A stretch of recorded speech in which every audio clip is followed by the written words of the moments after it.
2 flop configuration అంటారు. Flop configuration అంటే wing flops అంటారు. ఆ వింగ్స్ ఉంటాయి గదా! దాన్ని రిట్రాక్ట్ అవి తెరుచుకొని మళ్ళీ మూసుకుంటాయి. అది ఇన్‌కరెక్ట్‌లీ సెట్ చేశారు. అంటే 23వ ఆహ్, రన్‌వేలో అది వెళ్తున్నప్పుడు దానికి ముందు కరెక్ట్‌గా కాన్ఫిగర్ చేయాలి. ఆ కాన్ఫిగర్‌లో చిన్న మిస్టేక్ వచ్చినా కూడా ఇక్కడ ప్రాబ్లమ్ వస్తది. ఈ కాన్ఫిగరేషన్‌లో హ్యూమన్ ఎర్రర్ ఉందని ఆహ్, వ జెఫ్రీ థామస్ అని, టెర్రీ టోజర్ అని ఏవియేషన్ ఎక్స్‌పర్ట్స్ వీళ్ళిద్దరూ క్లియర్‌గా ఏం చెప్తున్నారంటే ఇది పైలట్ ఎర్రరే అనేది వాళ్ళు చెప్తున్నారు. అట్లాగే మార్కో చెన్ అని ఇంతకుముందు ఎయిర్ ఇండియా ఫ్లైట్‌లు నడిపిన ఎక్స్‌పర్ట్ ఆయన పైలట్. ఆయనేం చెప్తున్నారంటే జనరల్‌గా ఈ 787లో take off configuration working system fail అయితే అది అలర్ట్ చేయాలి. మామూలుగా చేస్తుంది. సో, ఆహ్, ఇన్‌కరెక్ట్ ఫ్లాప్ సెట్టింగ్స్ గాని ఉంటే ఒక్కొక్కసారి అలర్ట్ కూడా చేయకపోవచ్చు. అందువల్ల హ్యూమన్ ఎర్రర్ పాజిబిలిటీ కొట్టివేయలేము అనేది ఆయన చెప్తున్నారు. అయితే ఇంకొంతమంది బర్డ్ స్ట్రైక్ జరిగుండే అవకాశం ఉంది. ఎందుకంటే బర్డ్ స్ట్రైక్ జరగడం వల్ల ఇంజిన్ ఫెయిల్యూర్ ఎక్కువగా జరుగుతుంది. మామూలుగా ఈ అహ్మదాబాద్‌లో ఉండే ఈ సర్దార్ వల్లభాయ్ పటేల్ ఎయిర్‌పోర్ట్‌లో జనరల్‌గా బర్డ్స్ అటాక్ అనేవి రెగ్యులర్‌గా జరుగుతాయి. టోటల్‌గా 5 ఏళ్లలో గుజరాత్‌లో 462 ఇన్సిడెంట్లు ఇలాంటివి జరిగాయని చెప్తున్నారు. కాబట్టి బర్డ్ అటాక్‌ని కూడా కొట్టి పారేయలేము అనేది చెప్తున్నారు. డాక్టర్ వందన సింగ్ అనే ఆమె కూడా ఎక్స్‌పర్ట్. ఆమె ఏం చెప్తుందంటే వీడియో ఫుటేజ్ నేను పరిశీలించాను. దాన్ని బట్టి ఇది ఎలక్ట్రికల్ అండ్ సాఫ్ట్‌వేర్ ఫెయిల్యూరే అని ఆమె చెప్తుంది. అట్లాగే కొంతమంది ఏం చెప్తున్నారంటే ఎన్విరాన్మెంటల్ ఫ్యాక్టర్స్ కూడా పనిచేశాయని. ఎందుకంటే జనరల్‌గా అక్కడ 40 డిగ్రీల సెల్సియస్ ఉష్ణోగ్రత ఉంది. ఆ టైంలో ఆహ్, ఎయిర్ థిన్‌గా ఉంది. ఎయిర్ థిన్‌గా ఉన్నప్పుడు ఫ్లాప్ సెట్టింగ్‌లో చిన్న తేడా వచ్చినా గూడా అదేమవుతుందంటే లిఫ్టింగ్ థ్రస్ట్ అంటారు.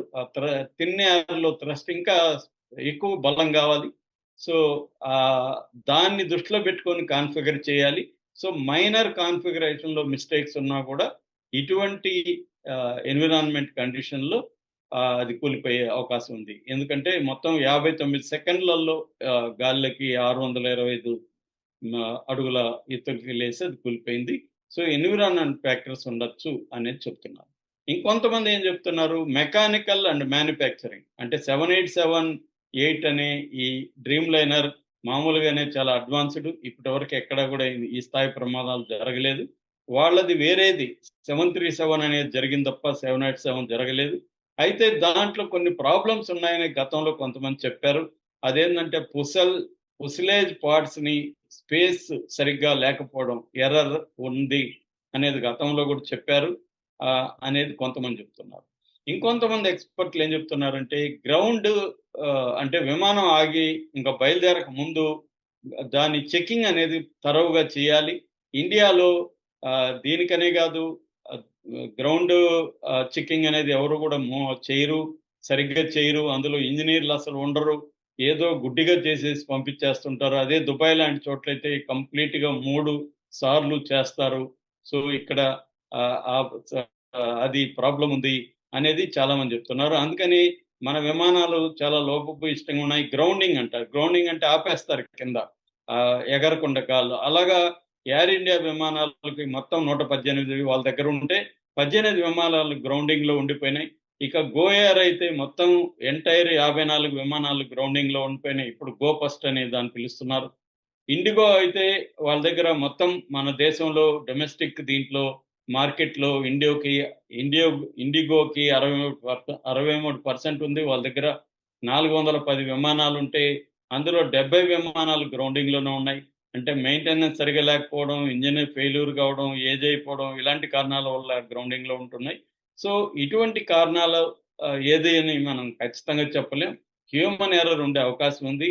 అయితే ఇప్పటివరకు అందుతున్న సమాచారం ప్రకారం పైలట్ సుమిత్ సబర్వాల్ ఆయన 8,020 200 గంటలు ఆహ్, నడిపిన అనుభవం ఉంది. ఇంకొక క్లైవ్ కుందర్ అనే ఫస్ట్ ఆఫీసర్ అంటారు. అంటే కో పైలట్ అనుకోవచ్చు. ఆయన 1000, 100 గంటల అనుభవం ఉంది. సో, ఇక్కడ వీళ్ళు మేడే, మేడే, మేడే అని మాత్రం ఇమ్మీడియేట్‌గా అయితే ఇచ్చారు. అంటే ప్రమాదాన్నయితే గుర్తించి మేడే అని ఒక డిస్ట్రెస్ కాల్ అంటారు.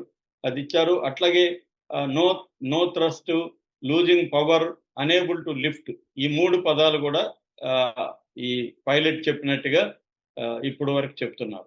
సో, ఇప్పుడు మనం అనుకున్నట్టుగా ఈ బ్లాక్ బాక్స్‌లో ఉండే ఎఫ్‌డిఆర్‌ని, సీవీఆర్‌ని, డేటాని మొత్తం అనలైజ్ చేయాలి. జనరల్‌గా అయితే ఇంటర్నేషనల్ ఏవియేషన్ రూల్స్ ప్రకారం 30 రోజుల లోపల వీటిని అనలైజ్ చేయాలి. కానీ ఒక్కొక్కసారి సంవత్సరం రోజులు కూడా పట్టే అవకాశం ఉందని ఎక్స్‌పర్ట్‌లు చెప్తున్నారు. కాబట్టి ఇది ఇమ్మీడియేట్‌గా అయితే అసలు కారణం బయటకు రావడానికైతే టైం అయితే పడుతుంది. ఇమ్మీడియేట్‌గా రాదు.